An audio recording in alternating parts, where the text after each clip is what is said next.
What's up, everybody? Just a simple video or live stream of me building the SXIII red for a customer. I thought I'd just do it live. Got nothing better to do this time in the morning. It's almost time for the shop to open up. So it's 9:52 a.m. where I am. Let me just get this stream going here. Oh, whoops. Yeah. So good morning, or good afternoon, or even good evening, where you are. Let's see who pops up. But yeah. This is what I'm building. Right, it's the SXIII, the red edition. Pretty cool. Really good chassis. You can do a lot of things with this. Anyway, inside the box, the manual. I usually keep the manual around just to make 100% sure I'm doing the right thing. And then obviously bags that are numbered with cool little Yokomo stickers. Really cool. I'm still stoked that I can be doing this kind of thing. Good morning, Port Chops. Mr. Burnside. Trail outside from Instagram. Hi. RC trailed outside on Instagram. Yo yo. And then Virginia. Fuck yeah. Sick. Well, good morning to you guys.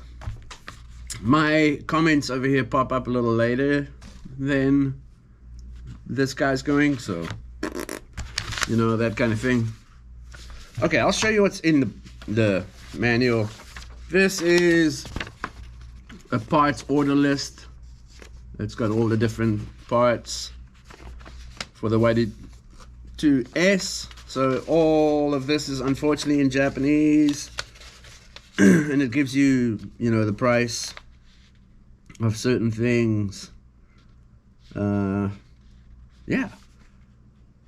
So some of the stuff's super cheap in yen, obviously. Yeah, pretty cool. Hopefully won't need any of that. Oh, my Yokomo user registration form. So you scan that QR code, you fill it in, and you can register your build or your vehicle. And then they'll obviously keep on sending you information on new stuff coming out for the chassis and so forth. I'll throw that on the floor over there. We're not doing any of that stuff. So page 1 just shows you the tools they recommend you use, or tools you'll need.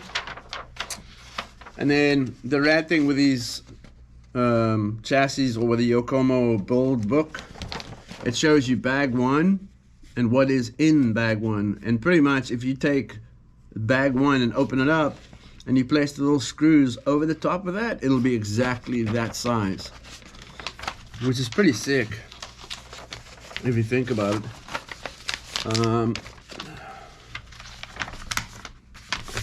Try and open it nicely.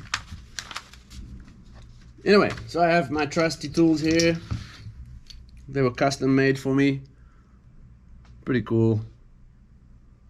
Got my logo on it, and then obviously what size it is. We won't be using the 3mm, so I'll put that dude over there. This is a 1.5, 2mm, and then wheel nut size, and a 2.5.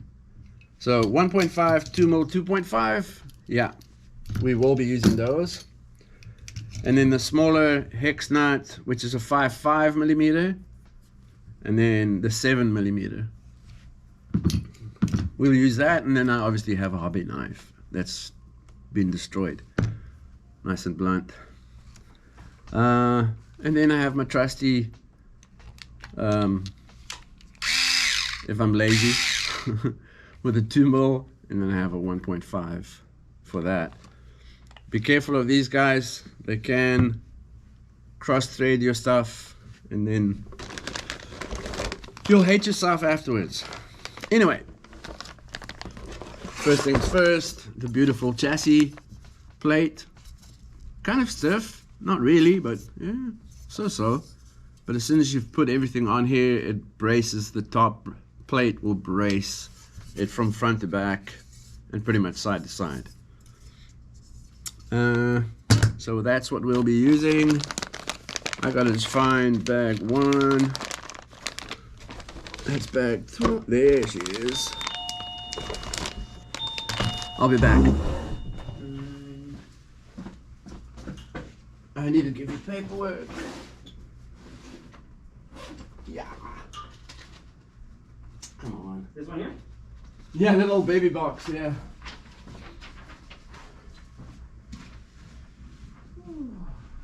Right on, boss. Thank you, sir. Right, have a good one. You too.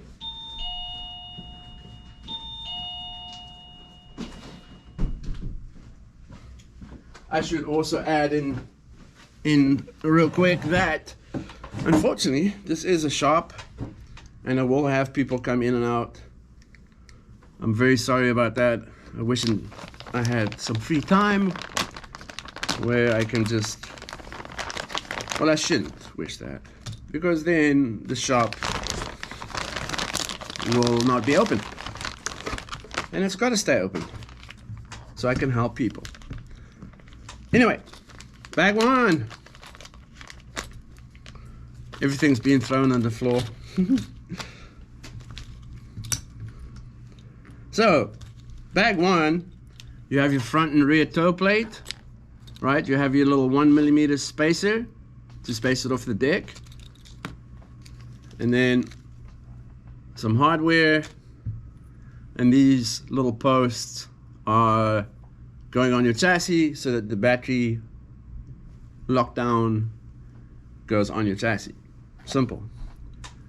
So I'll pop those off. Throwing everything on the floor because why not? Why not? I'll pick it up later, I promise. Not. Cut this sucker open. Sorry, I haven't looked at any comments. I'm terrible. Arizona up in here.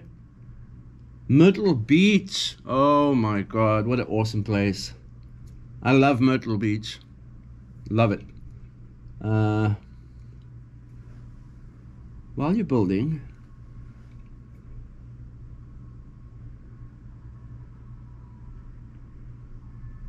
from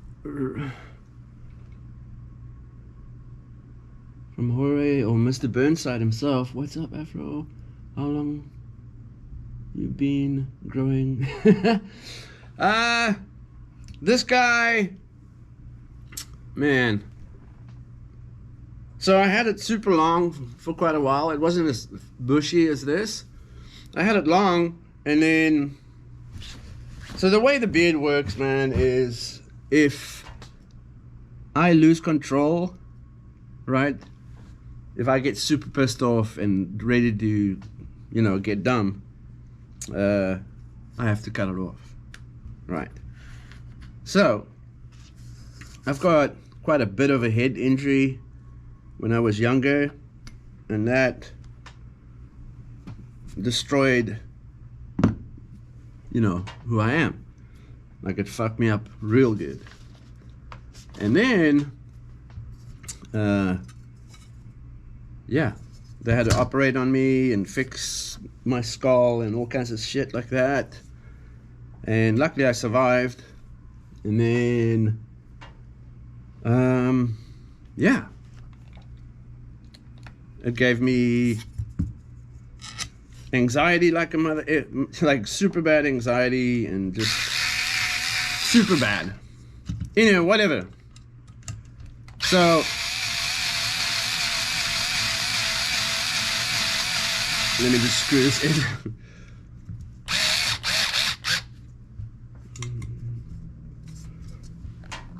like just line these things up. So yeah, it's just like a little ritual, if you want to call it that, where if I lose control of myself and get super depressed, then I will have to chop it off. So I grew it, I chopped it off, and then I grew it, and then I left it. So this, I want to say, to make a long story short, I think it's almost 2 years now, I think. My hair grows really quick. So if I shave my hair right off with a machine, and a week later it'll look like that. So yeah. Yeah, that's the story, and I'm sticking to it. So one of y'all's questions were, what's my background in drifting? It's been more than 30 years now with real cars, and then RC at least 30 or a little bit less than 30. Real cars, I had an older brother. Him and his buddies used to go slide in the industrial area, and my brother used to race GTI Cup, which was a Golf, which I think is a Rabbit in North America. It's just a two-door, no, it's a four-door Golf, right? And it's a spec race, so you're not allowed to do any crazy mods to them. The motor is stock, but you can obviously balance the crank, and if you were really trick, you would knife edge the crankshaft, which if you make them sharp, it cuts through the oil quicker and easier, but it still scoops the oil up. Anyway, yeah, they used to play or go drive almost every night.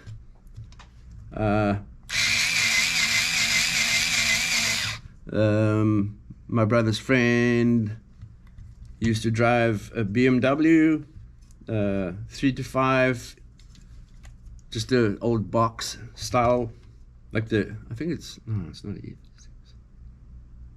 I can't remember the code of the chassis, but the little square, smaller ones is what they used to drive, and they would drive that.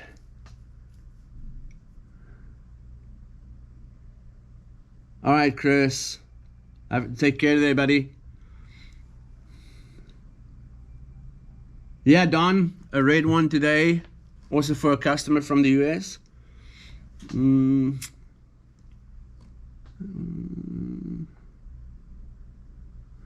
you tell us about your history of drifting in Japan? I know you didn't. Yeah, sorry, this history story is way too long. Let's just say South Africa is where it started, and then it moved.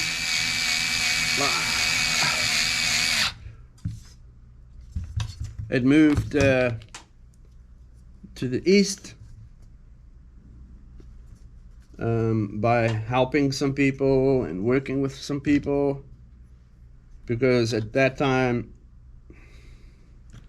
I was doing a lot of mechanical stuff, and I totally understood how suspension worked without getting taught. I just understood it. I knew how to make the suspension work for a drift car. And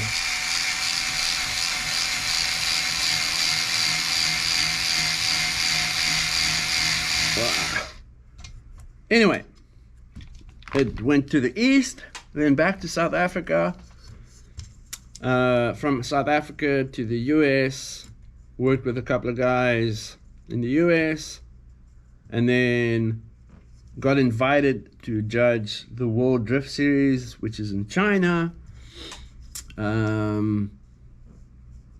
worked with that for a very long time, and then, you know, a lot more invitations came along to judge stuff and help people and hang out, pretty much share knowledge, you know, that kind of thing.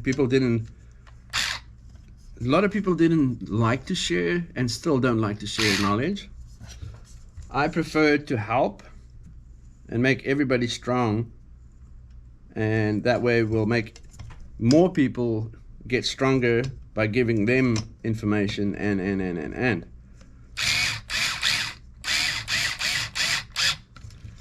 Sure, now we're all on an equal playing field, which is cool by me, because to me it's more, if we have the same you know, weapons, it's purely skill, right? Now you can focus on just training yourself on the skill side of things, and it's a lot more fun and more inviting for younger drivers to come in, which is what you want. You want new people to come into it. You don't want to chase people away. That'll just kill the whole thing. So you want to keep younger people and help younger people and share as much as you can with them, so that, you know, your sport, or whatever you want to call it, becomes bigger, right? It'll just grow. And sure, a lot of people go, well, who is that dude, right? He doesn't know shit. Well, that's the part where we have to stand together and go, no, that's the idiot that showed me, and I'm the idiot now showing you, right? And that's where the East is 10 times better than anywhere else, because of the respect level, right? Yeah, anyway. What other questions do we have?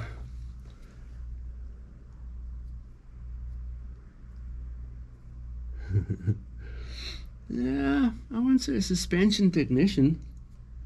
I did study mechanical engineering, and because of the lack of my language, I'm not English by any means. I'm Afrikaans, and I'm dyslexic as fuck. So, you know, now all of a sudden, for me to have, you know, a degree or any higher education piece of paper, I would need to know English. So I'm fucked. Anyway, it doesn't matter though. That's a rad thing. Thanks, Don. I appreciate it, man. Yeah. When I came to Canada, none of my qualifications were valid, which is okay. I don't mind that part at all. So I don't even have a high school diploma or anything like that, or a GED, or although I did get my GED in the US, or yeah. They wouldn't even give me my GED because my English was so shit. So, but it's weird. They let me, you know, walk in the ceremony and the whole fucking nine, and you know. But no GED for you. Yeah, I stayed in Georgia in the US for a long time. Loved it there, but it was really slow. But whatever, right? It's at least the only reason why I left South Africa is people let me know. People let me know that things are gonna go south. So I had to get my wife and my kid, my daughter at that time. My son wasn't born yet. He was born in the US. Yeah, Anyway, that's the story. I'm not the type of guy that likes to tell people, you know, I'm this, I'm that, I'm that, I'm this. I'm definitely not into that. Anyway, yeah. Anyway, while I'm talking nonsense, so I've just put the front toe plate on, and hopefully the camera picks it up. If you look in here, it has a little bit of a little ridge inside here, like in here, and that means when I push the little pin receive end in here, it'll be stuck that way, right? If I have the mouth this way, it can slide out, so you don't want that. And then the same with the rear here, right? So I usually attach it nice and loose, and then I'll slide this little squat spacer or whatever you want to call it under it, and then I'll tighten it up from the bottom, right? Yeah.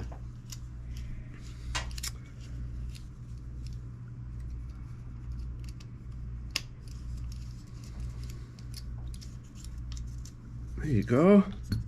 So that's step one done. Let me see what other comments we have. Where not.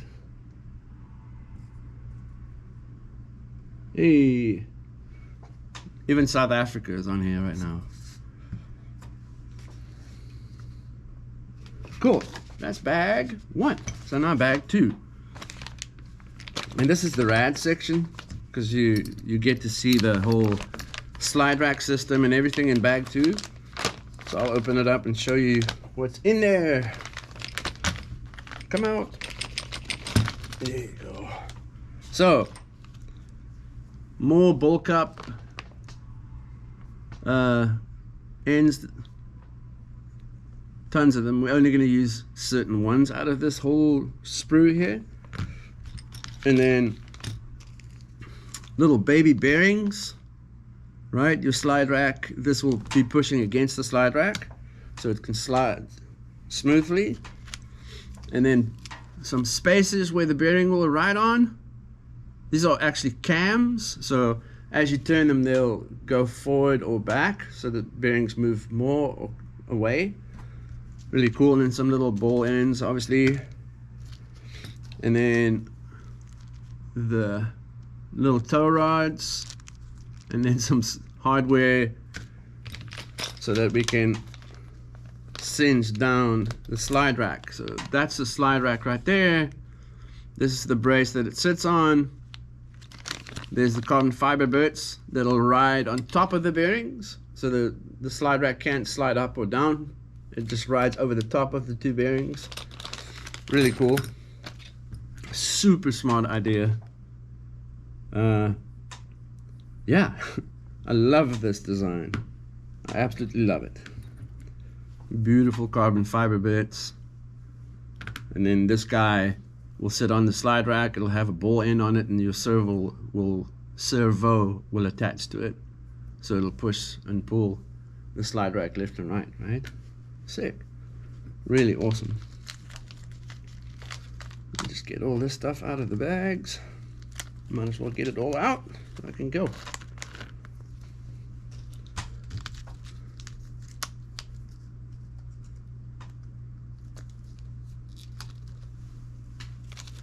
Pull these out.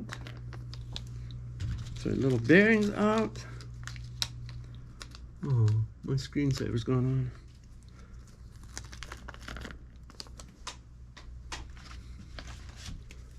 Wake up.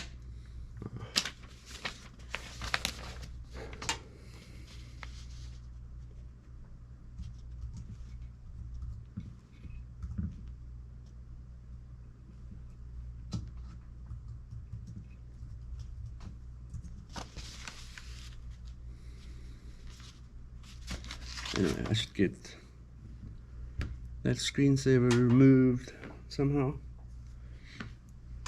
Okay. So So the little tow rods and the little center guy that goes from your servo to the slide rack itself, I'll do after I've done this. This is the tedious little section, boring. Anyway, so on the bottom we throw two little button heads.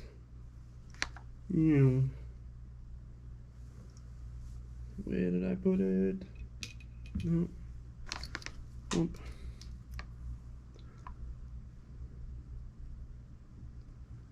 So you obviously just put that sucker on. Oop. And put this bad boy on here.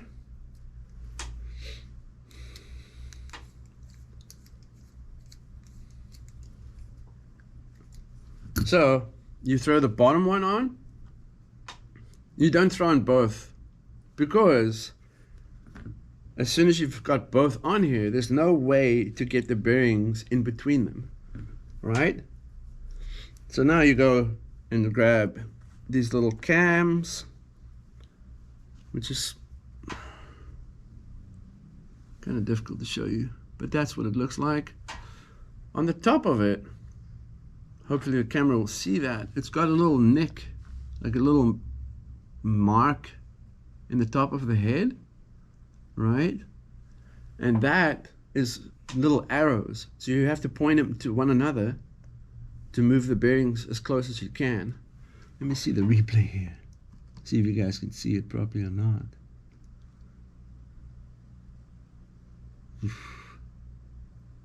Yeah, I don't know if you guys can see that. That sucks. Anyway, believe me. No. Oh, here's a picture. I can show you a picture. See this picture here? It shows you the three markings that you'll point to one another to tighten up the bearings. And obviously if it's too tight, then you move the little arrow away a little bit so you have more space so that it can slide freely.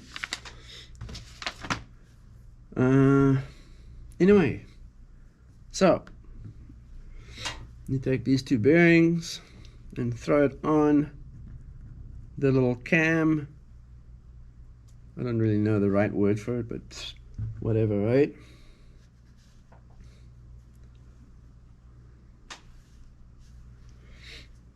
You have a tapered head.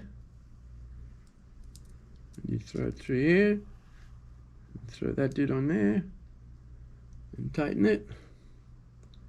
And they've designed this little carrier thing perfectly so it, because a bearing has the little inside wheel or whatever you want to call it, and then it's got the balls and then the outside ring. So if you don't pinch the inside, right, and you start pinching a little bit more of the face of the bearing, it won't rotate properly, right? But the way they designed it is, it's just raised just enough so it pinches the inside of the bearing, and then this guy will pinch the top of that same inside from the top, and it locks them perfectly. So you can tighten the death out of this, and these will still be rotating freely. Super sick.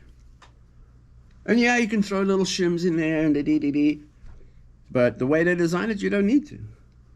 It's sick. I love it. And that's just, once again, Yokomo has been doing this for so long, right? They've been doing this for years now. I love it. And that's why I prefer Yokomo, because there's no weird mods and stuff that you need to do or nothing. Yeah, so smooth. Okay, another one. Throw that dude there.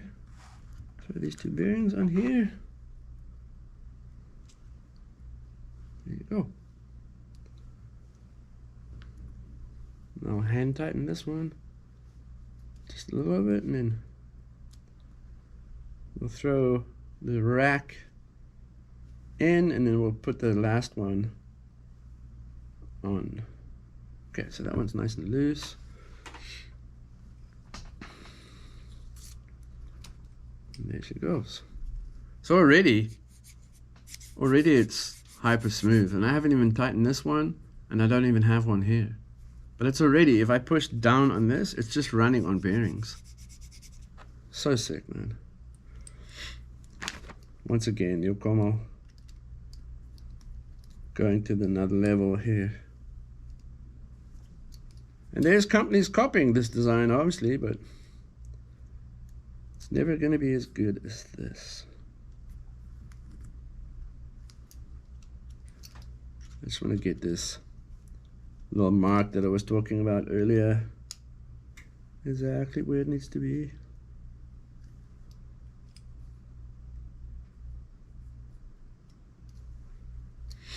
Cool. Then I'll throw the last one on.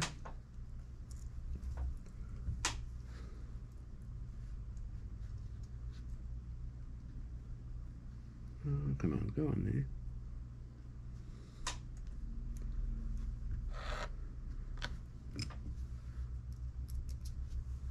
There's that, dude. So the last one is not a tapered head. It's actually a little button head that go on there. That way, you can, obviously, if things get loose or weird, you can adjust it real quick. There we go. And then I'll hold this dude here and smack this one in the back.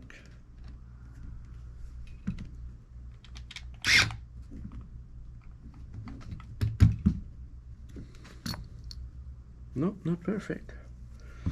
Mm-mm.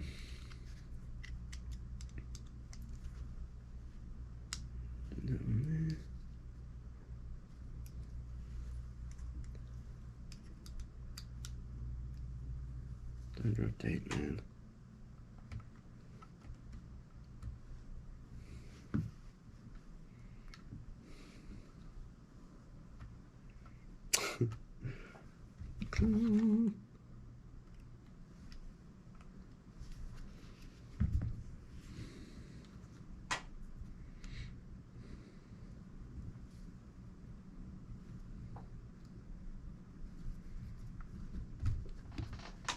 There you go.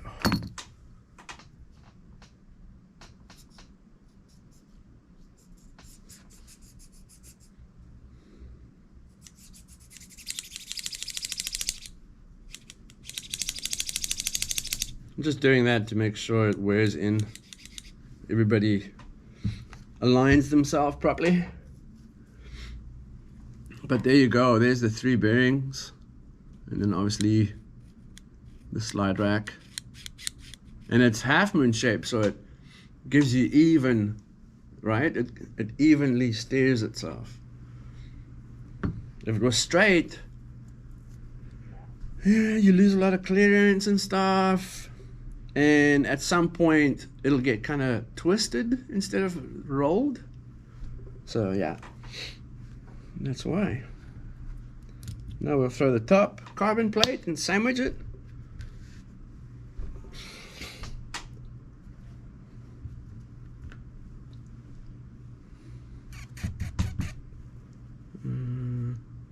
I do need 2 little shims.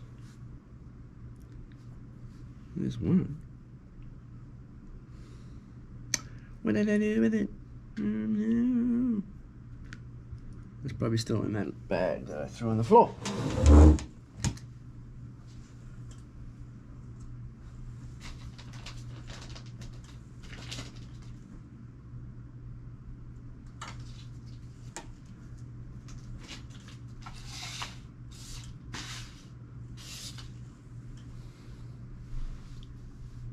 Oh, nice.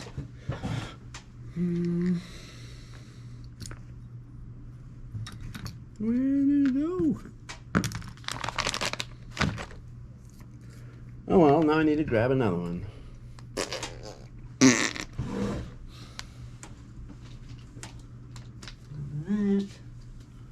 Not that. No. Not that. Not that. Not in that.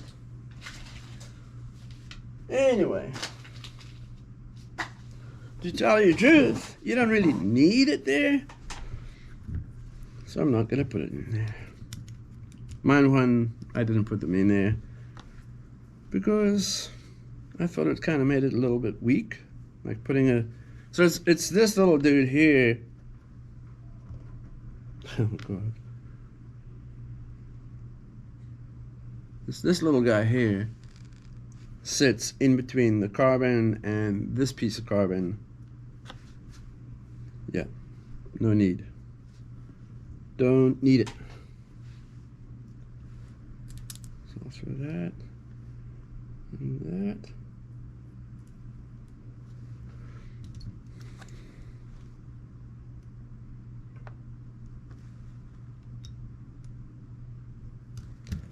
All right, screw that sucker in there. Ah, don't pinch your skin in between them. It's not a good idea.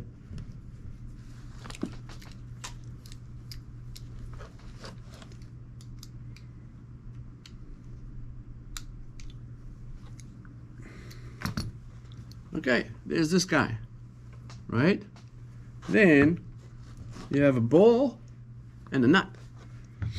The ball goes down and the nut goes on top. And this is where our 5.5 driver will lock the back. And then two more mouth here. There she goes.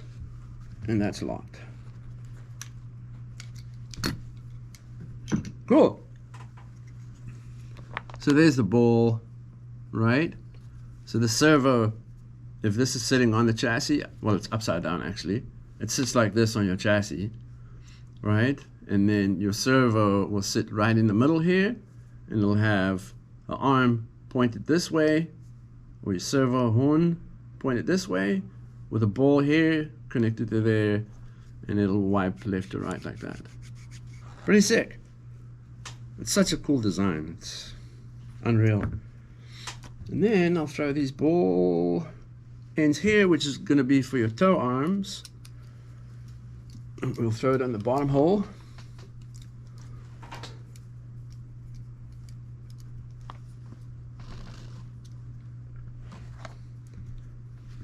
The RMX is a really cool chassis, I have to admit. Really cool. But it will never have out of the box the same amount of adjustment as a Yokomo. Right? Yokomo, you really need to know what you're doing to build a Yokomo that'll work. Where the RMX V2, you know, you buy them pre-built and you throw them on the track and you drive them. So, big difference, not the same. Rotating mass, not the same. Don't get me wrong, I have a MST RMX V2 RTR, and I've been driving that more than my SX, to tell you the truth. So I love it because I just don't have to think about it. I can just throw it on the track. It's got the stock motor, stock everything in it still. I'll show you guys in a couple of minutes what that looks like. It's really dirty. I haven't cleaned it or nothing. But she drives. She drives good. Oh, diff time. The good old diff.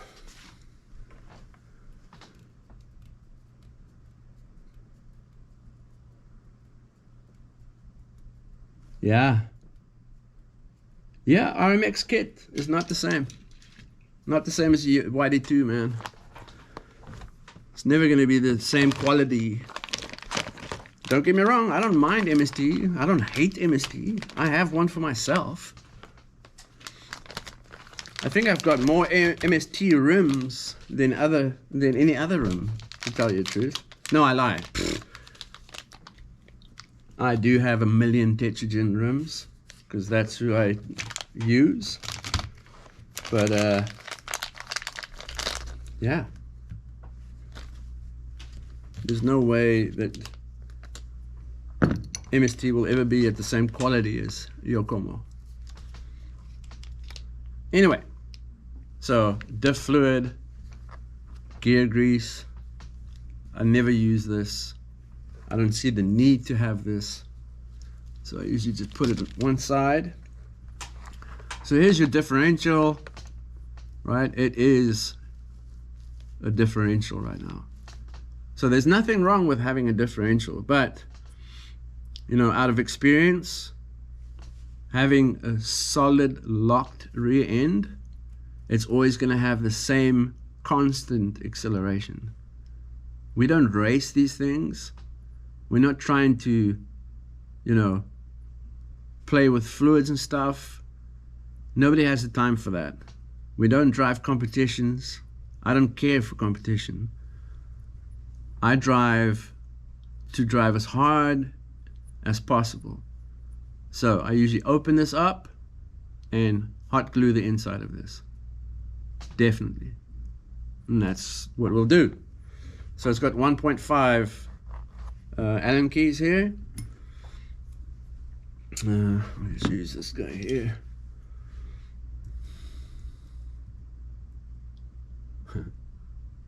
There you go. We'll open this up.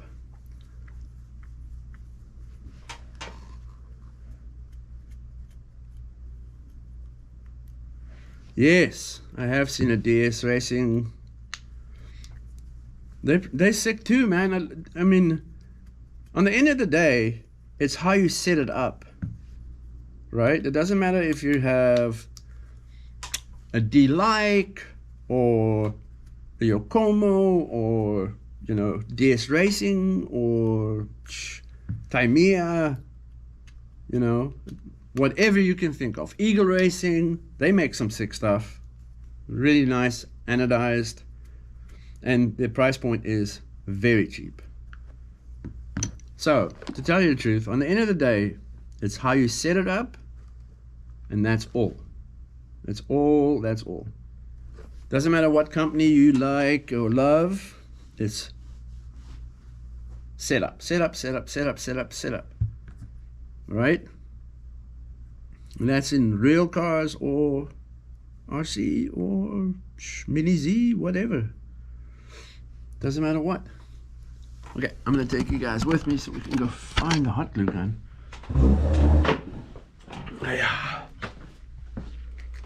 Yeah, I'll show you the MST, the MST real quick. She dirty.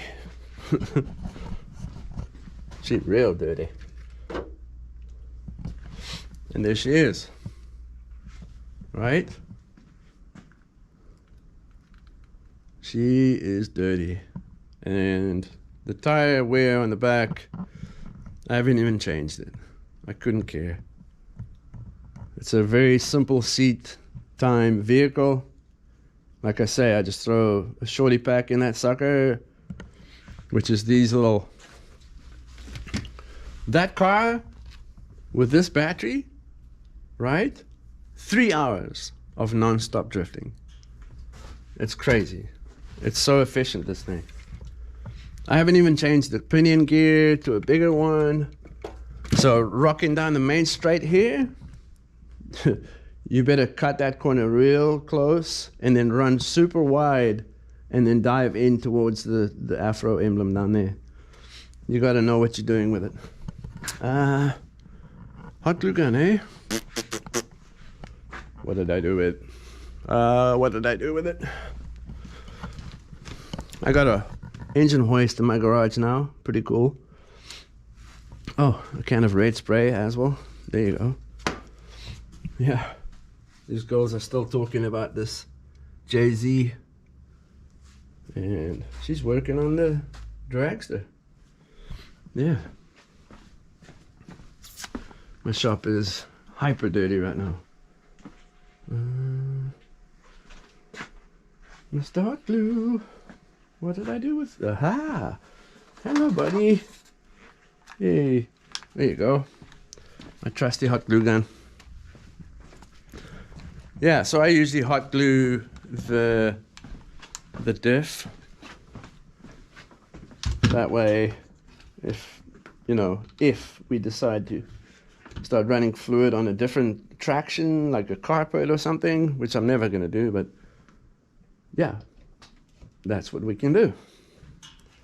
So we'll wait for this dude to heat up. What else is new? More stock came in. I haven't even opened it.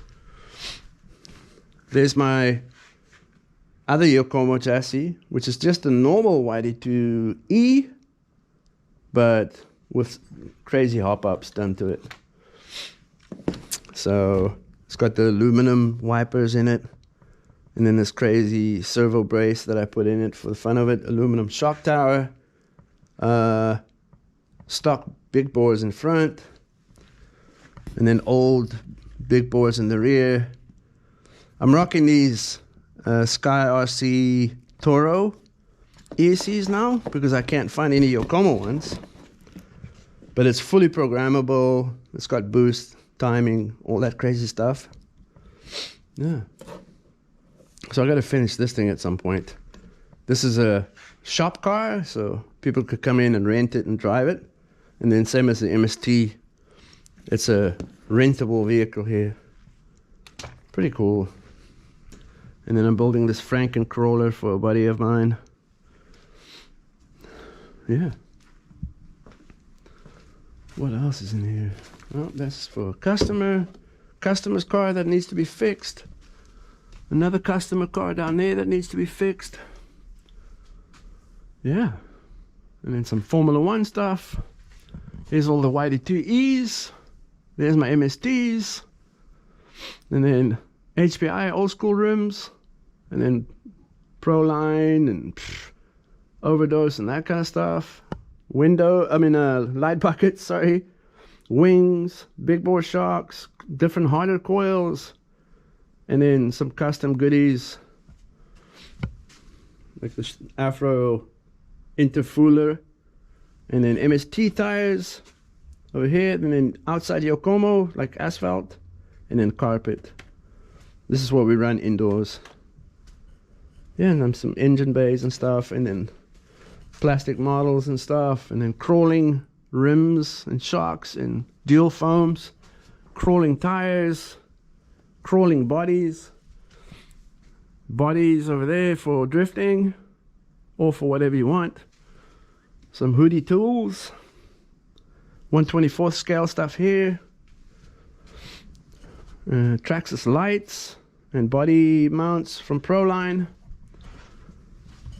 And then some scale goodies.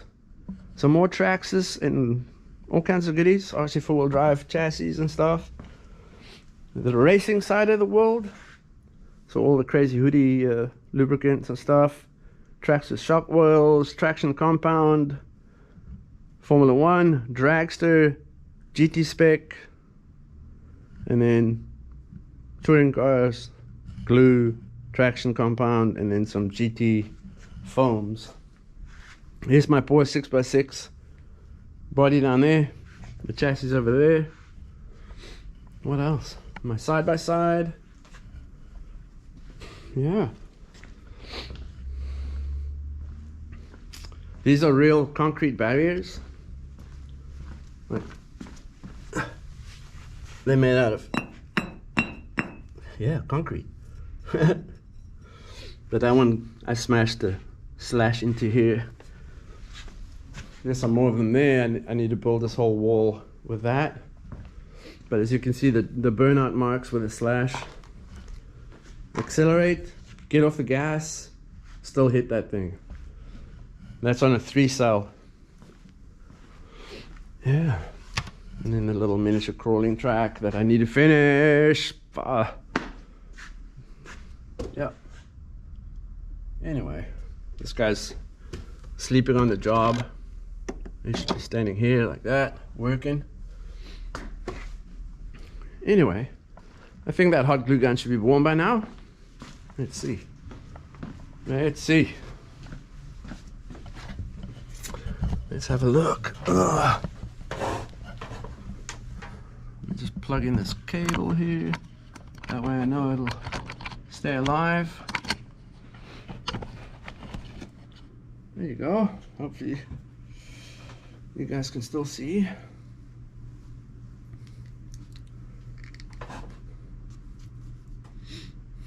Okay.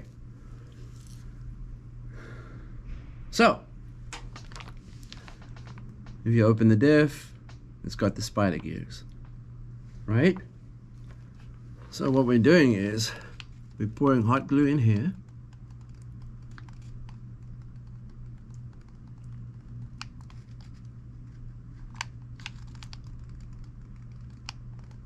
Yeah, usually fill it up pretty good.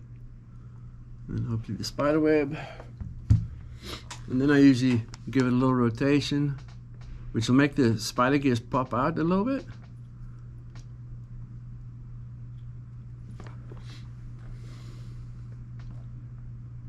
Okay, that's good enough for me.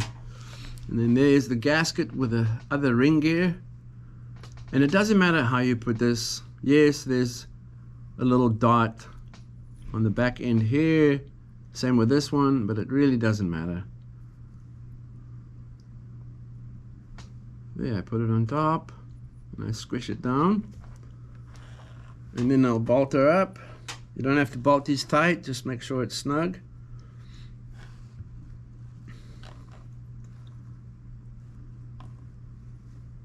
Throw these dudes back in. Oh, get away. Anyway, yeah, you screw these guys back on. Or back in, I should rather say.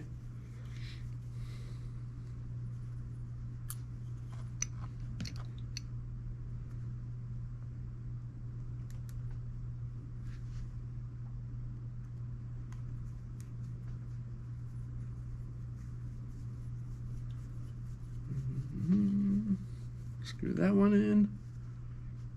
Let go. There you go.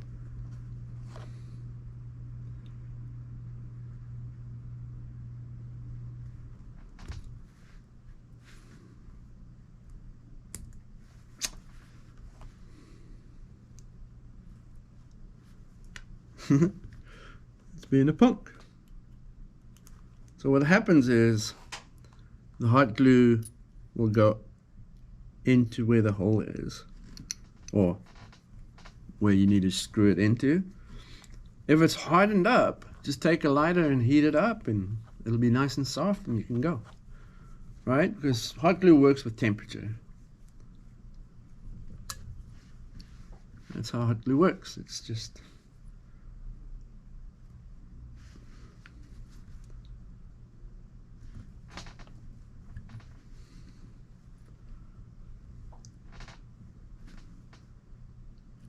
okay, last screw here.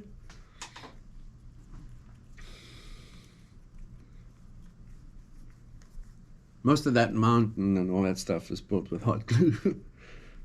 Definitely. Everything that's stuck together, hot glue. Cool. So there she is. And she's definitely locked. Perfect.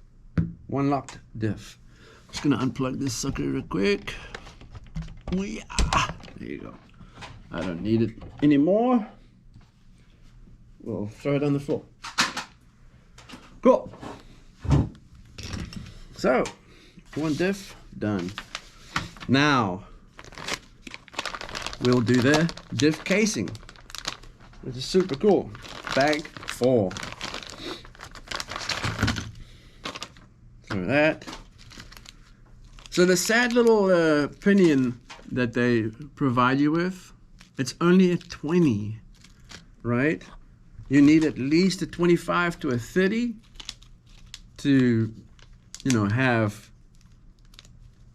the motor run cooler and have, more power to make it through big sweeps and long straights and stuff like that. I usually put a 30, 31, that kind of deal. There's the diff casing, right? This is a mid-mounted motor, so it's inside the chassis. And then obviously this one allows us to have the motor higher than the spur. So the spur will run here, your motor will run on top of it, so it's automatic, has a little bit more weight shift. It's nice. Where usually it's vice versa, where the motor sits low and then the spur is higher than the motor. So now you have that heat trapped onto the chassis, if you know what I mean, and it won't allow it to move as much. If your motor's out here, there's more air traveling over it, and there's a lot more rotation mass throwing down, because your motor is the guy that's throwing the weight. Anyway, that's your diff casings. This little bracket that comes with it, that's for your fan. And then you have a bag of bearings. The big ones is what your diff would ride on, and then the smaller ones is for all the idler gears inside the diff. So we'll throw that out here. Boom.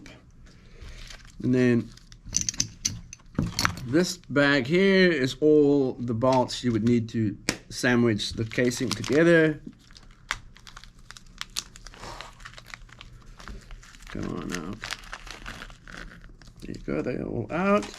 And this beautiful red motor plate is where obviously where your motor would sit, and this would bolt onto the diff casing, and this is where your spur will run, right? And this has got these slots so we can adjust the height forward and back. So really sexy red anno, nice. And then here is the bag, right? This is your input shaft, or I should rather say your output shaft. No, I'm lying. Input shaft, spur will be on here, this guy will run on these two, and this guy will run onto the diff, right? Now there is a R chassis, YD-2R, and now they're going to release the YD-2RX. So all it is the R chassis with now the SXIII slide rack. That's all they've done. It's a sick chassis as well, don't get me wrong, but that's a lot of weight behind your wheels. So now you have to set it up so that doesn't remove too much weight from the front wheels, so you don't have crazy understeer. And then in the same breath, if you rotate, you need to be able to control the rotation.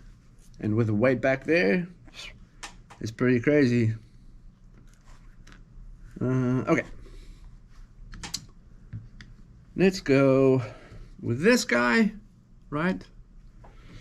And we'll throw a bearing here and a bearing on the back of it, right? This will go through this mouth here so that we can attach the spur. This is the spur gear holder. That will have a pin here. There's the pin receiving mouth. It'll sit on that, and your spur gear will sit on top of that. And that is obviously your motor's rotating that dude, which in turn rotates this guy, which in turn rotates these dudes, which will spin this guy, which will be spinning your wheels. Here, mouthful. Anyway, I'll throw that dude in there. Then you have these two little shafts. These guys will have bearings in it, And those shafts will be going through here, and that will hold them in place inside the casing. I haven't looked at any chat stuff yet.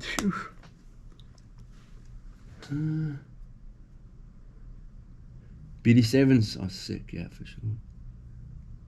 What do you say about it? I wish I had the money to build a 1/5 drift car for sure.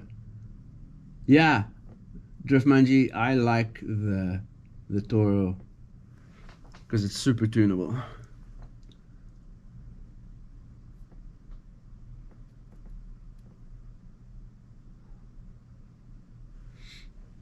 The VIP has those carbon braces, right? I knew a guy that had a VIP, David was his name. Yeah, that thing was fire. That thing was sick. What do you see here? Come on. What's the final drive?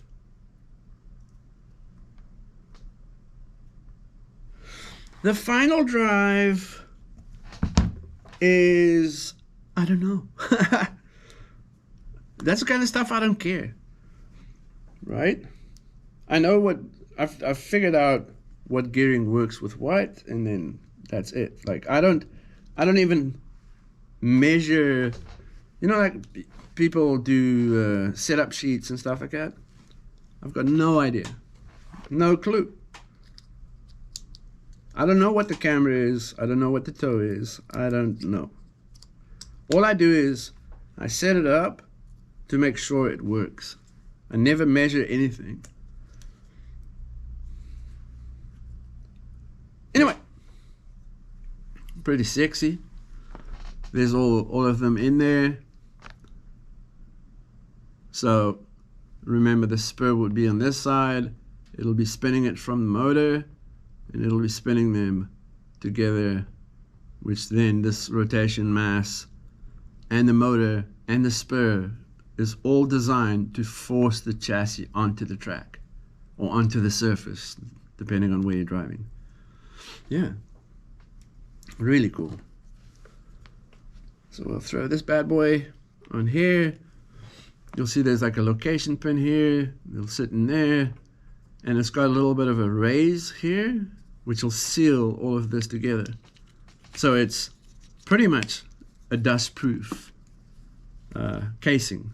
If you bolt this all together, it's really sealed up really nicely. Yeah, just want to cut this. When you take it off the tree, it leaves these marks, and I don't like them. So I usually smoothen that out so it looks better, it fits better. Anyway, there you go. So now, I believe the next step is just to, you kind of just lock it together a little bit.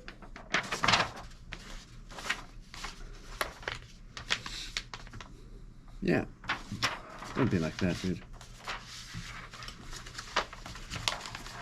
Book. Being silly. Be nice. Okay. Anyway, yeah, so just throw one through here in the back, right here where the shock tower would sit. And now I'm going to be lazy. I'll start using this noisy machine.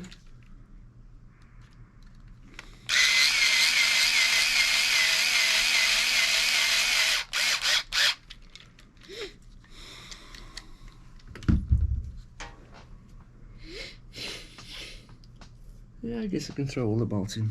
Okay.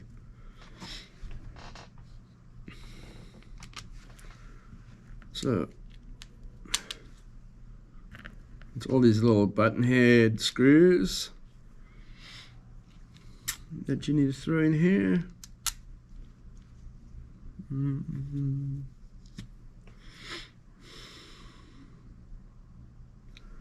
one short one in here.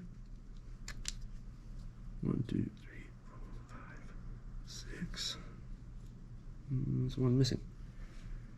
Should be 7. Yeah. Right? Yeah. Cool. So obviously these dudes, there should be 7 of them, and that'll lock the casings together, and then you'll have 3 go in here to hold the plate onto this. So there's your plate, and there's the holes. You can adjust it, right? You can move your weight this way or higher or forward, depending on how much and where you want it to push down onto. Do you want it more in the mid of the chassis or more to the rear, and that kind of stuff. I usually just leave it factory. Factory is good.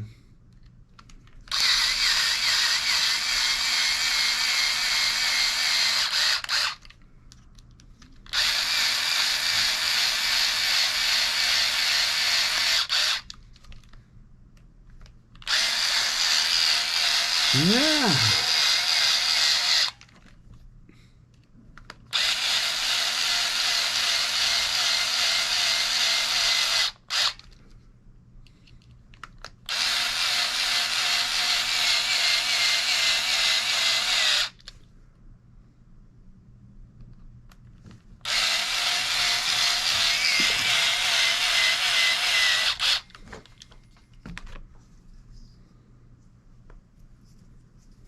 So now, when I rotate the diff, it spins the spur, see? And it's hyper smooth. You can hear it because there's no lubrication in it. And that's how we get that crazy wind up. Between that and the motor being crazy, that's how we do it. Boom. Yeah, I can throw the plate on here. Let's do that.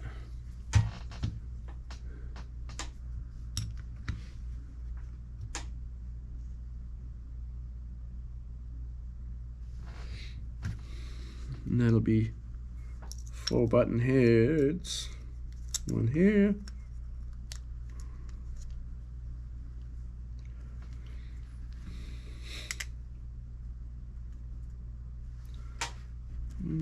One there.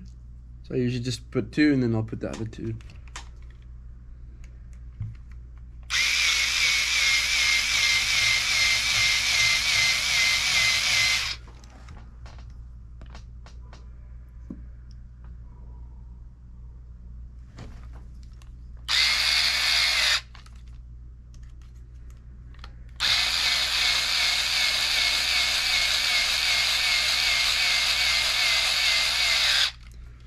Probably read what's going on.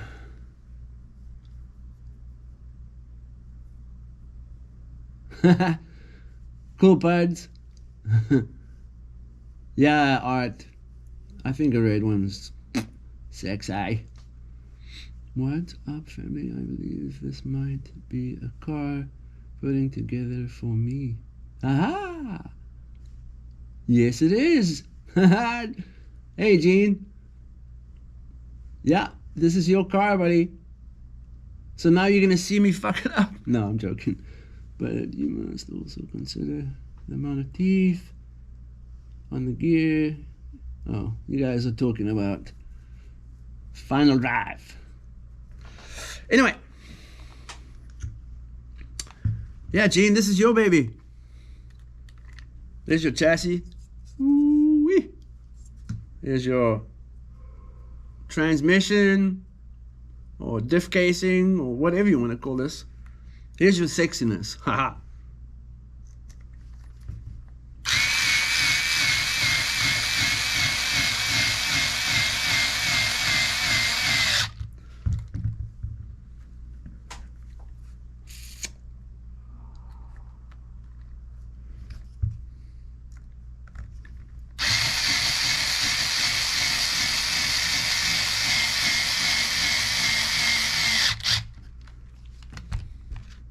Cool. All sexy and ready to rumble. Beautiful. Now, we'll throw this drive on with a little pin. It's usually pretty tricky because the pin always wants to fall through. But I just did it. No way. Lucky ass. There you go.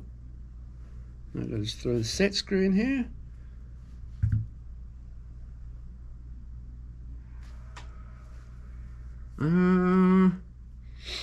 Oh, I forgot the thread lock over there. Let me go get it.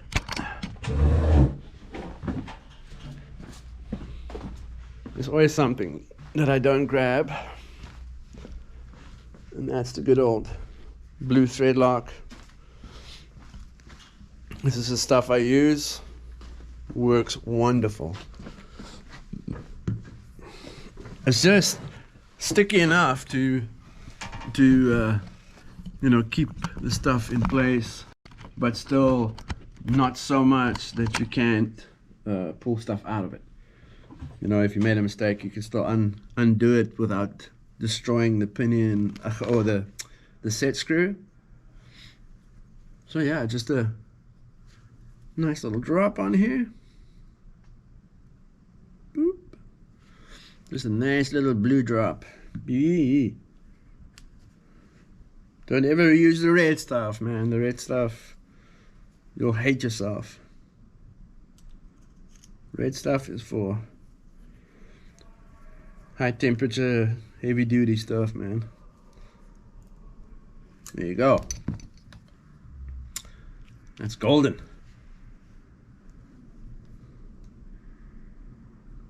And then we throw that big boy on there. So there you go. Woo. And then you have these 4 little button heads that you also want to thread lock, because this thing spins so freaking quick that it'll shoot these things really far. I've had a couple of guys explode their motor shafts off, even the titanium ones. Like this one, oh, come on.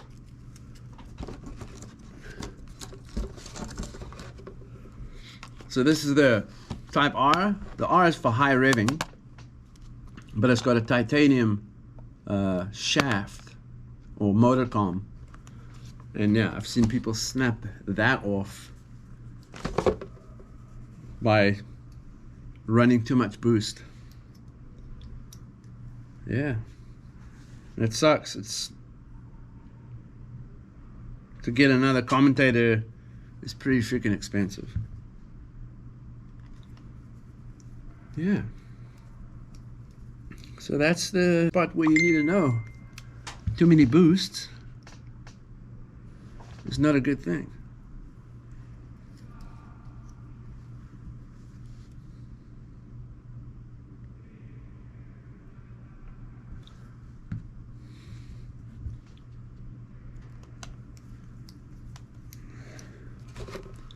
Just throwing these button heads on here, right?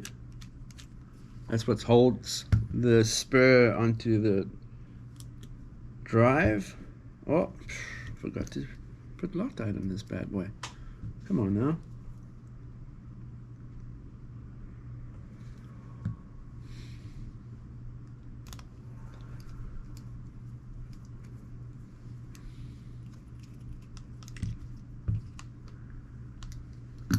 Okay, so there you go.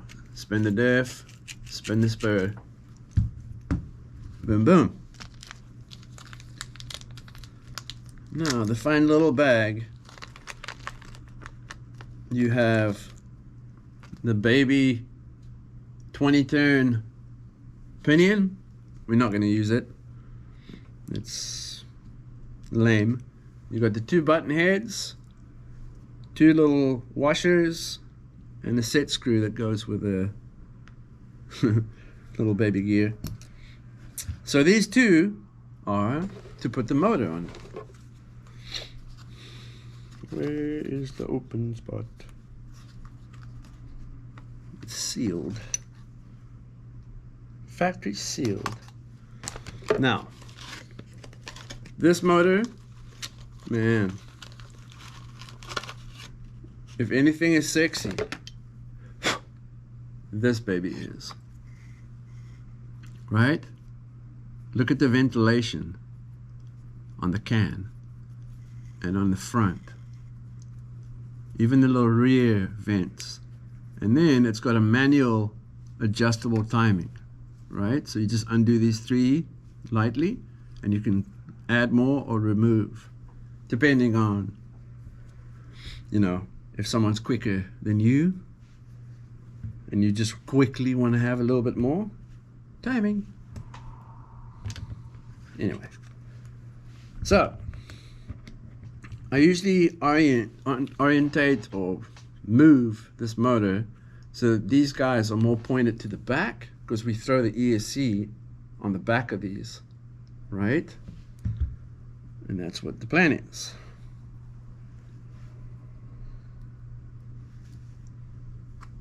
Let's throw that motor box back over there.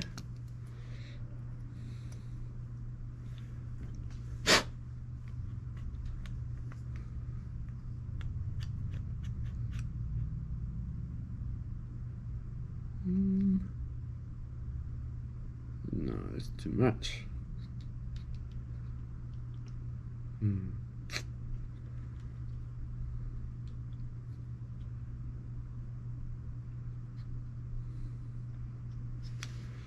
Okay.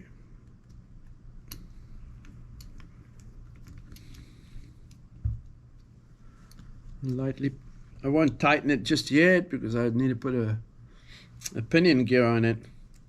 So you want it to be fairly loose.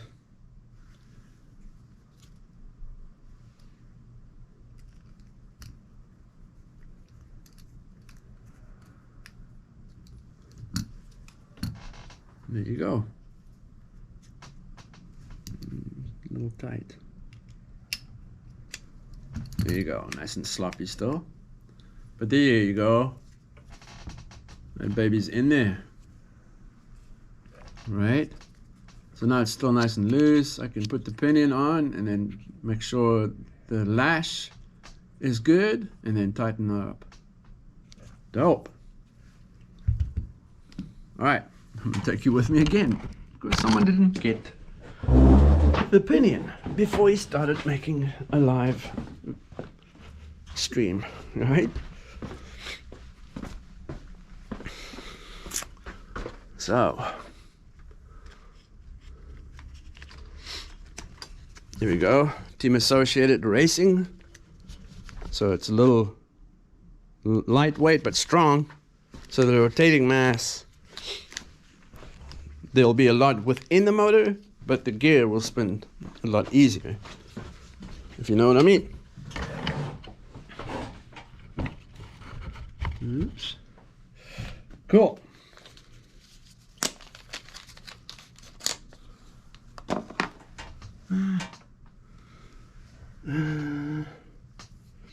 Afra, can you do aluminum upgrades on all the parts on a chassis like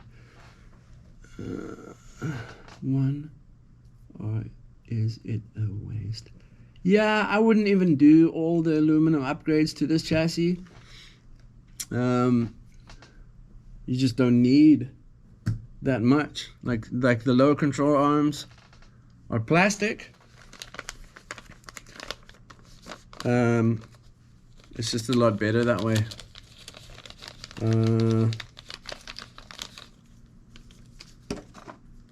There's let's just say there's certain places where you need to have weight, and on your arms it's definitely not necessary. I don't believe in making everything aluminum,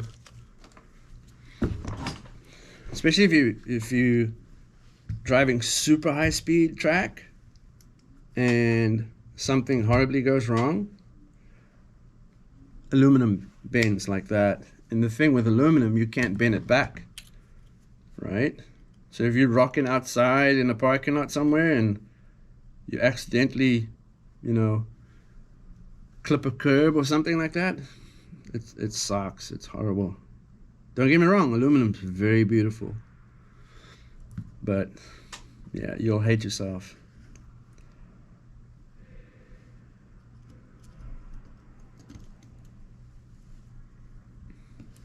Nowadays, the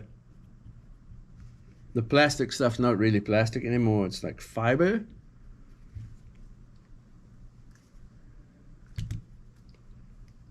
There you go. Look at that sexy gear. Let me read more here. Anyone in the tri-state area in Kentucky, USA, not the biggest community out this way. Yeah. Don, please have a good day too, man. I'm going to try and stay on here until the shop gets really busy or something.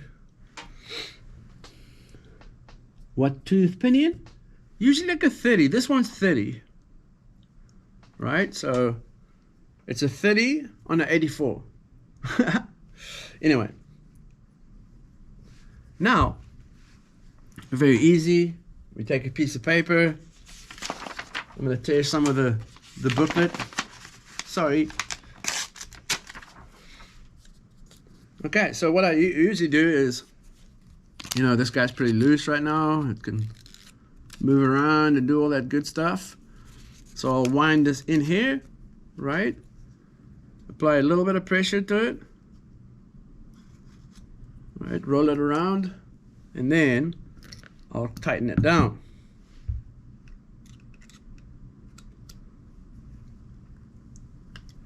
That one. And that one. So now, yeah. So the paper test, sometimes it's you gotta really push down on it to make it work, but roll it around while you're pushing down on it. So it kind of fills the teeth a little bit. But see that play? That's really good. Right?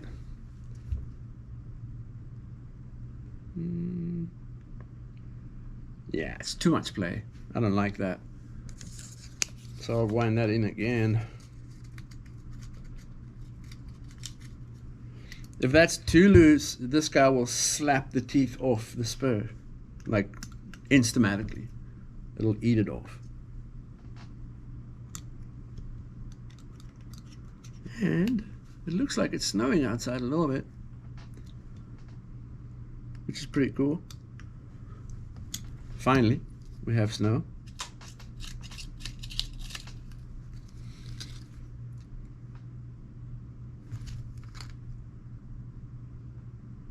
Yeah, now I'm too tight.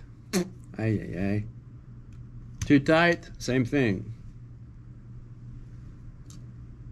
Not good.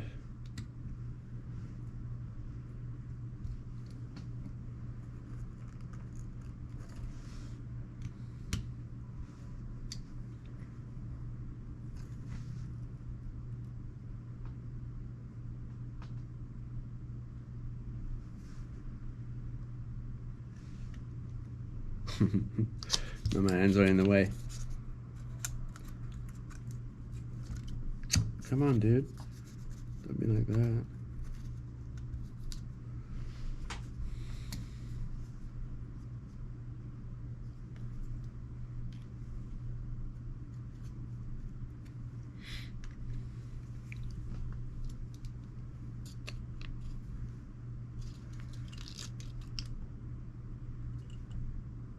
Yes, finally. I'm kind of anal about it. I can't build something that's not exactly to what I like it to be. So there's a little bit of play. You can hear it.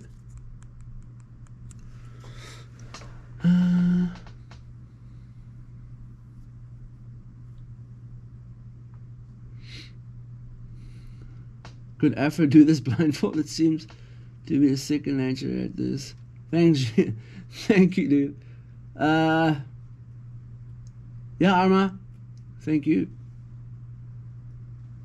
I always adjust mine by feel. Yeah, I do too. But I like to cheat as well. So if I can do it first time with a piece of paper, I don't have to mess with it too much. But yeah, on the end of the day, it's definitely by feel. Definitely. No doubt about it. Oops. I might have skipped a couple of things here. Now, obviously we want to throw a fan on this sucker. So let's go get that. I wish I had a red fan, but I don't. They don't make red. Well, they do, but not the Yokomo Velocity Stack ones. It's not that, dude. Where did I put it?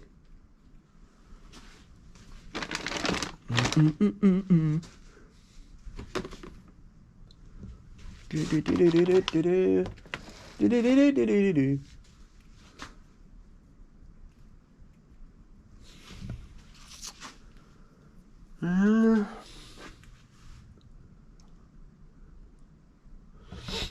mean, I have one fan here, but that's not the fan that we need for his car. And then I've got other fans, but I don't want to put... I want to put a nice fan on this thing. Maybe. But that doesn't have a velocity stack, so never mind. I just need to find it real quick in my junkyard here.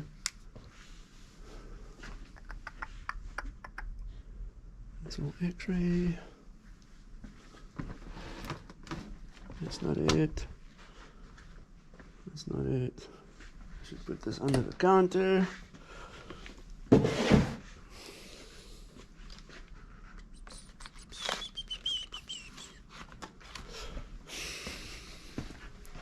Try and find stuff. Gotti! All right.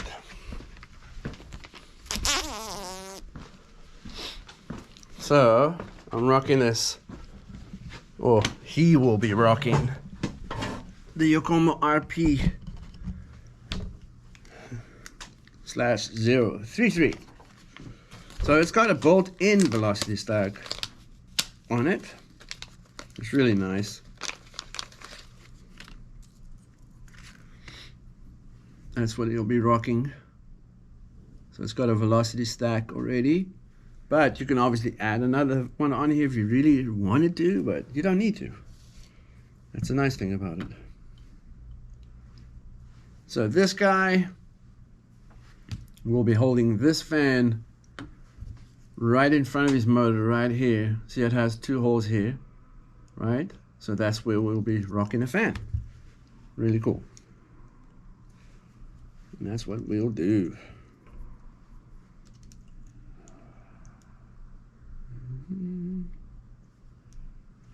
What do they suggest? They say top.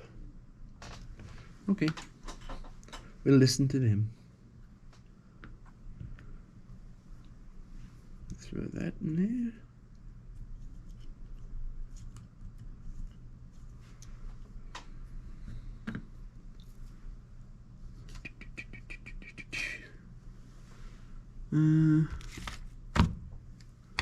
Okay, that'll work.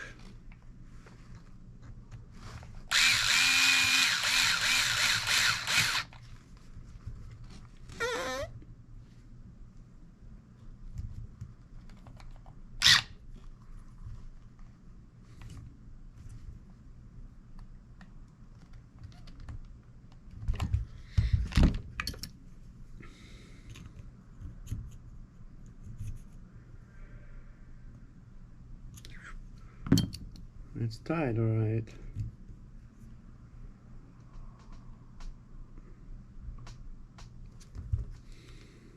Yes. Now, I need 2 button heads. That'll be long enough.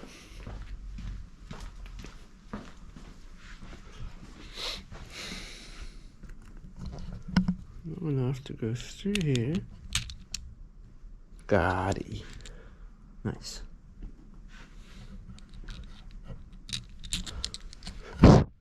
So there you go, there's the button heads, right? And that'll screw into that fan brace. The nice thing is they give you this little extension wire.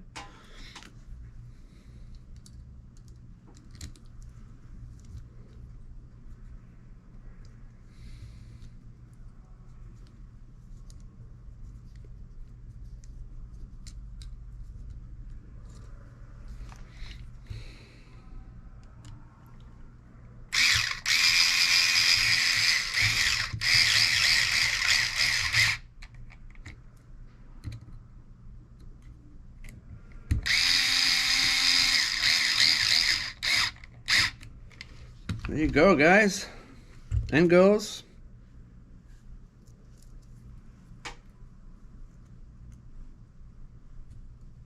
Boom. And that's where she'll sit, right? This way, it'll blow all the way in here and around it. So it can just evaporate some of that heat that it generates. I'll probably turn it down more as soon as I've put the brace that goes on here. That's why I haven't turned it down, because there's a brace that goes here that braces the rear end to the front of the front of the chassis where the steering mechanism will be. And there you go. Man, that's just so pretty, right? Cool. Now we can throw it onto the chassis itself. Throw that bag on the floor.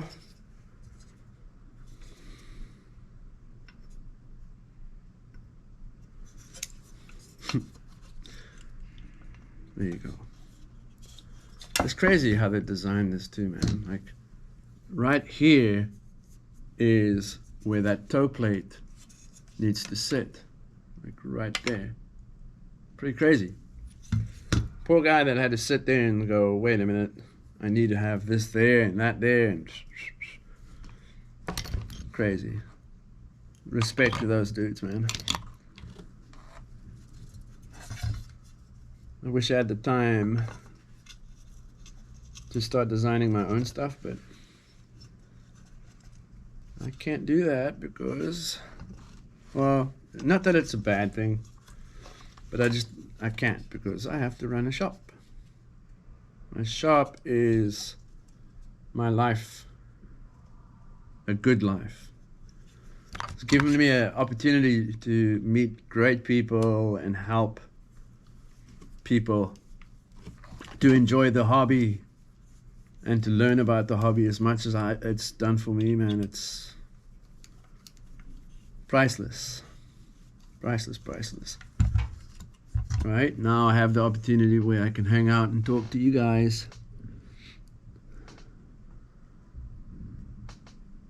Yeah, I've done that a few times on the track, even on starting line of a race. Yeah.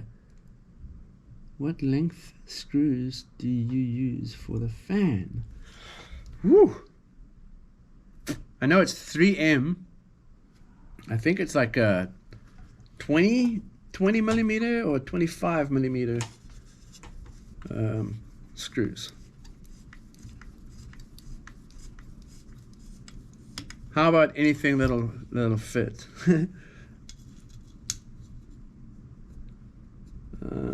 But yeah, I know it's a 3M. No doubt about that. It should be about a 20. I don't have a set of calipers here to measure it. I'll get you a measurement here in a minute. I just want to put this on. Why am I doing it with that when I can do it with that?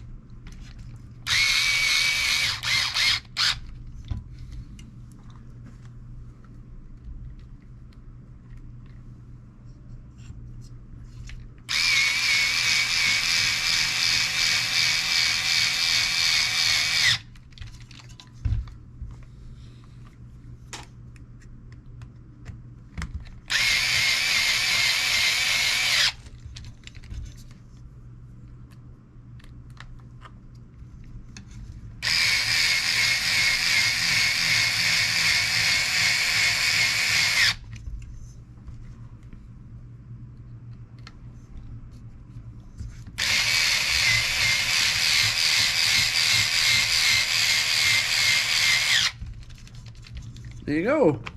She's mounted up. Really cool. Even like the space here, if you guys look through here, like how close that is. It's crazy, right?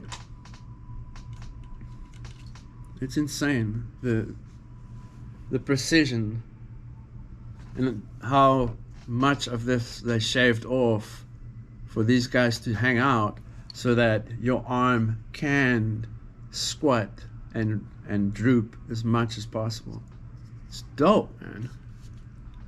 Dope, dope, dope. Especially on the rear, because the rear is where a lot of things happen. Right? On the front they didn't really do that because it doesn't need it. Right? But on the rear, as much movement as they could. It's nice. Really cool. How solid is this thing? Oh. Cool. Well, I can go to the next bag.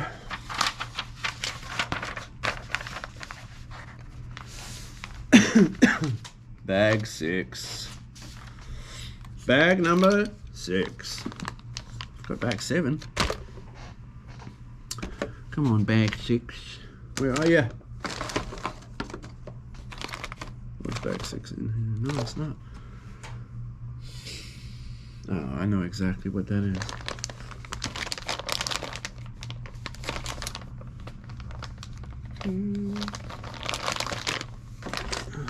Ha ha ha. Woo!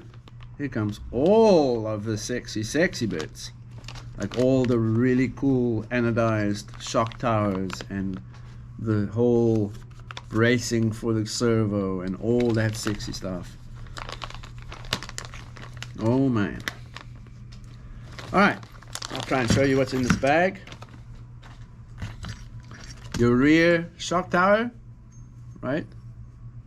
Very, very, very nice. Oh, wow. And then the front shock tower.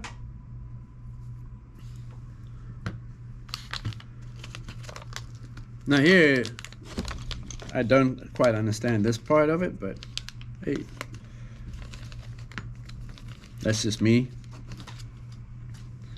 Why would you supply this piece aluminum but black? Anyway, now it's destroyed. But for all you know, see, Yokomo has been doing this for such a long time that they were making, you know, this specific rear end on one of their off-road vehicles. So they obviously realized that you need as much momentum into the rear of the car and as much movement as possible on the rear of the car. And they had a chassis that had that already, so they just copy and pasted that. Then, you know, they realized that the best front end, they would have to design it and redo it. That's when they started doing the slide rack stuff, right? So I'm thinking that this piece, they've had it on another chassis already. So they obviously made thousands and thousands of these things. And they were like, wait a minute, we can use that for our new red, purple, and blacks. Hence, that dude. Anyway, we won't be using that. So yeah, this guy here is where Mr. Slide Rack attaches to, right? That's what that is.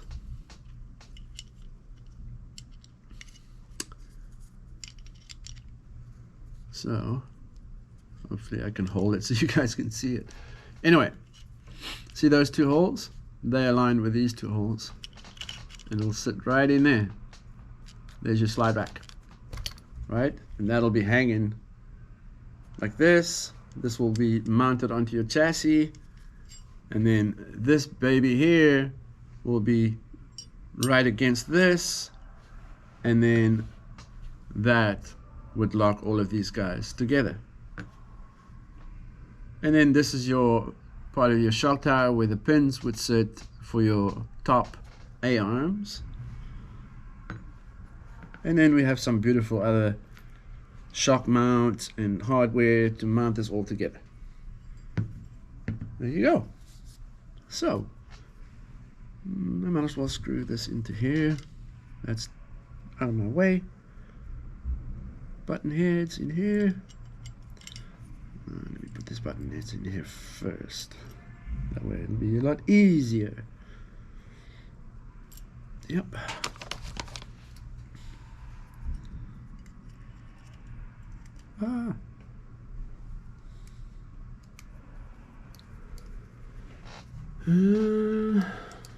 Wait till you guys see his ridiculously beautiful servo that's going on this chassis.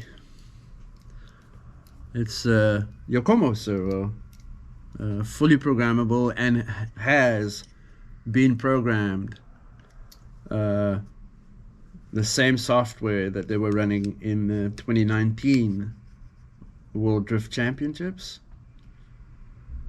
Right? So it's that software within this servo. So it's really sick. Like I have a programmer, but I haven't ever touched my servo because it doesn't matter what I throw at it, it just handles it perfectly. Like I don't even mess with it at all. Anywho,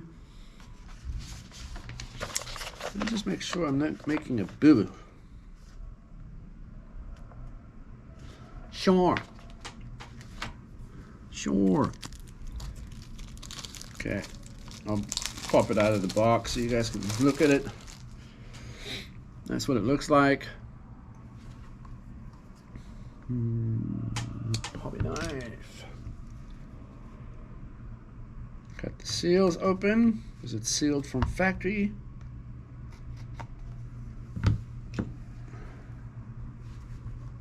There you go. Pop that baby open. Ah, come out. Yeah, there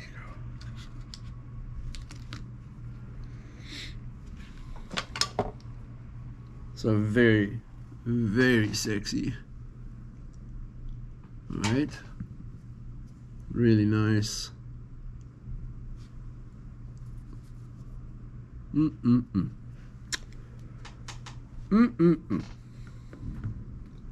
Anyway, this guy comes with its own servo horn because they know that you're going to use it on the Yokomo chassis, so they provide you with the right servo horn for the servo and the hardware to tighten it to the servo. Right? Really cool.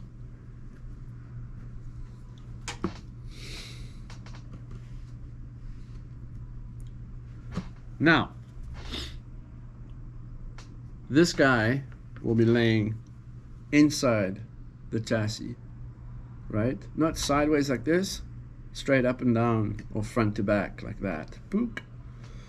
So that horn obviously would have to sit here in that same line. Well, like that. But obviously now you need to center all of this and blah, blah, blah, blah, blah, which means you have to hook up everything and then, you know, take the servo out again and then put the horn on it. I don't have time for that. Well, I do, but you know what I mean. So I usually turn it all the way to one side, right? And then I'll turn it all the way to the other side. And then I realized that this side was a little further than this side, so I'll skip a tooth.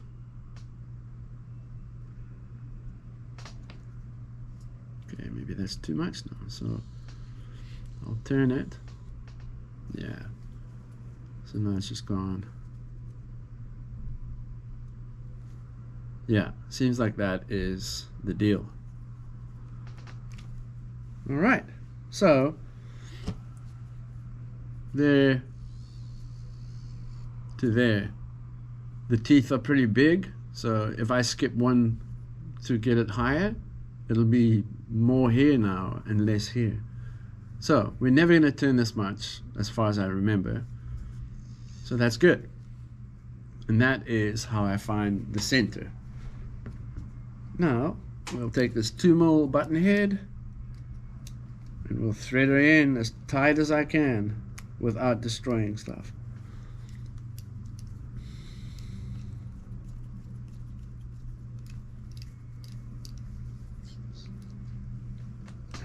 There you go, that's pretty damn tight. Awesome. Awesome, awesome.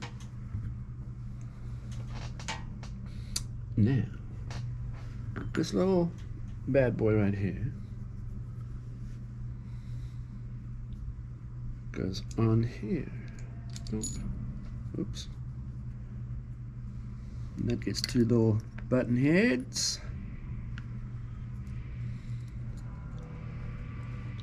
Get out of the way, Mr. Horn.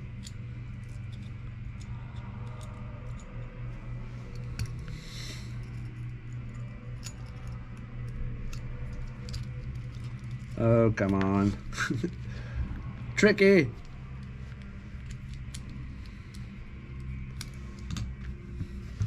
I'm being absolutely stupid.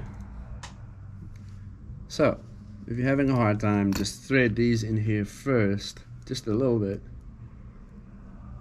Right? And that would slide right in there. And then you can tighten it.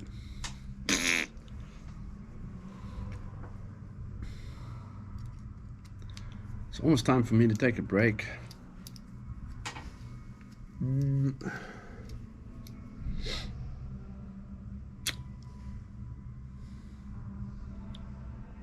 Yeah.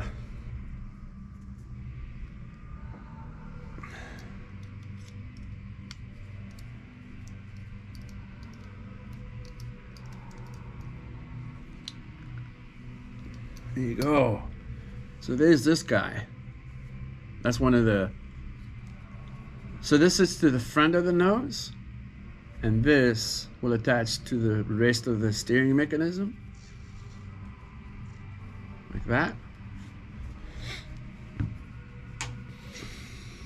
And then we'll throw this dude onto the chassis.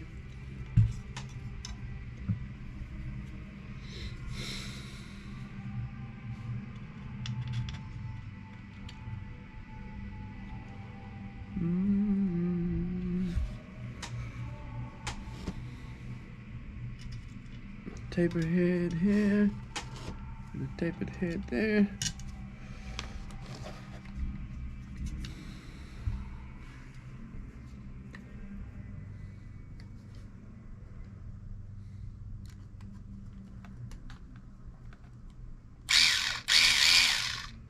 So I'll start that one in a little bit, and then I'll start this one.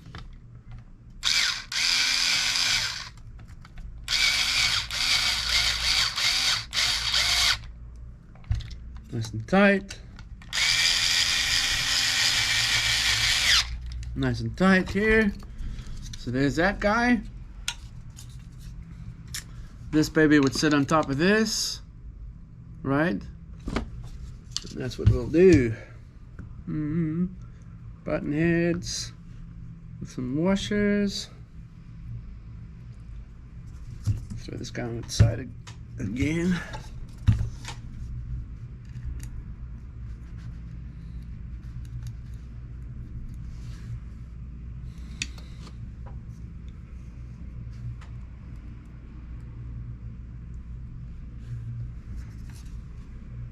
The reason why I'm holding it upside down is so that the washer stays down. So when I crank this down onto the servo, it'll hold onto it better, and I won't have to fight with the washers. So there it is.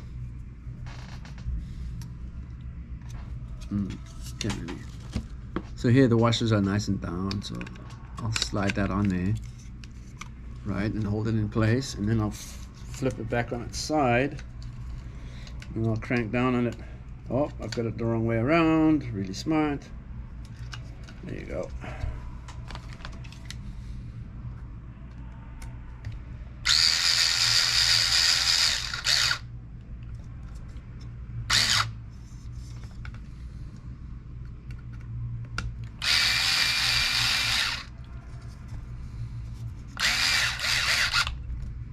Nice and tight here. Nice and tight there. And there she sits. So here's your servo horn here, right? Listen how quiet the servo is. You know, like a normal servo is super windy. These are not. It's weird.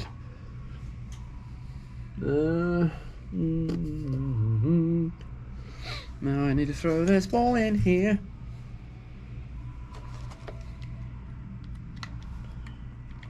There you go. Put this ball on here.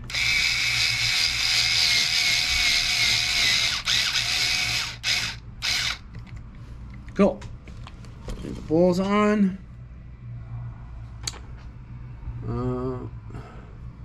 Well, I ended up not doing these ball cups. Or toe arms and that and.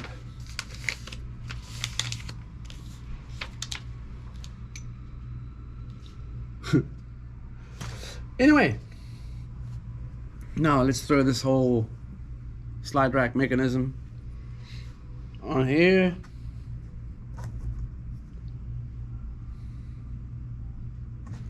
So if you look at it, these two little holes here, this guy goes right against this guy that we just put in here.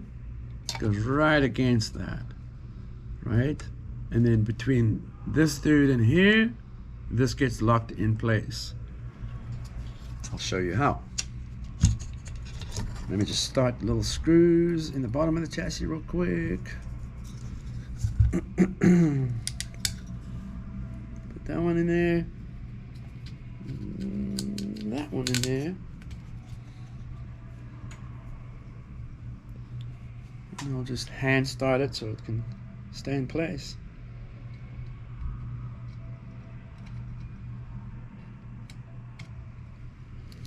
There you go. A couple of threads in here. A couple of threads in here.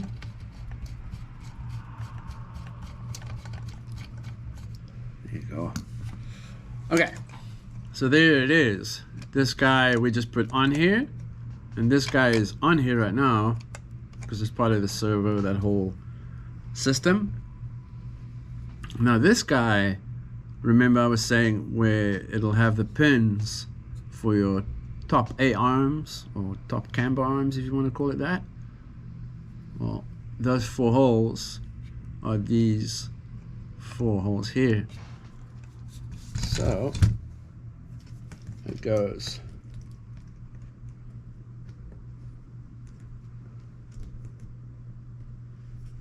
boom, boom, boom, boom. Just throw some buttons in here so it kind of locks it up.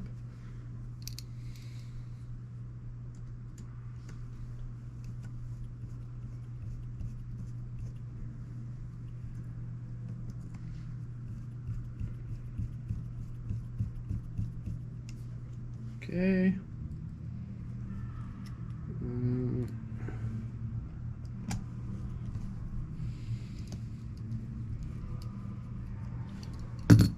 All right, so I've only put 2 in here just to show you how this is now locked onto this guy, and under here it has your servo horn right here, which connects to this slide rack and this whole unit. Now that's your front end steering. Yeah, pretty sick. Really love how they've designed that. It's just mind-blowingly cool. Yeah. It's a 1.5. So I'll tighten this up a little bit more.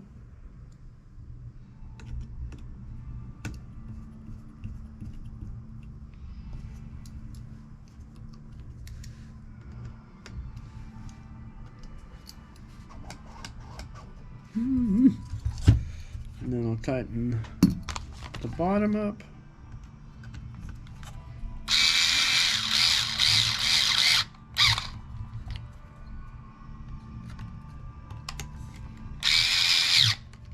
Nice.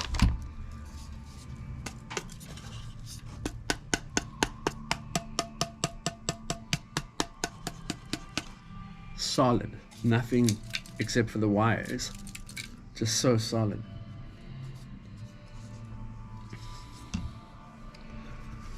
Yeah. All right. I think I'm going to take a little bit of a break.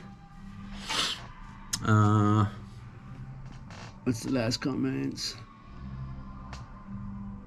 Hey, Jim. Yeah, my life is fantastic. Thank you so much. Oh, I still need to... Hey, Emil.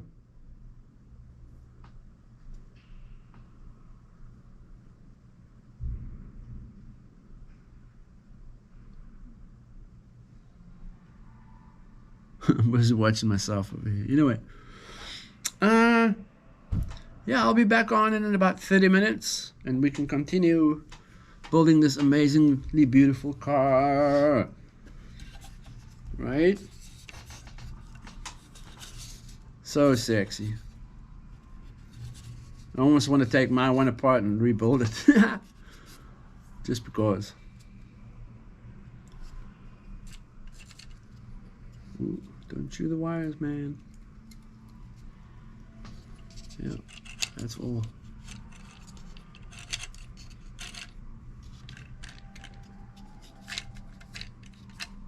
As soon as you put these arms on here with the CVDs and the axles and stuff, then you spin it, it actually has a little bit of rotating, you know, effect then, and this stuff starts spinning really freely.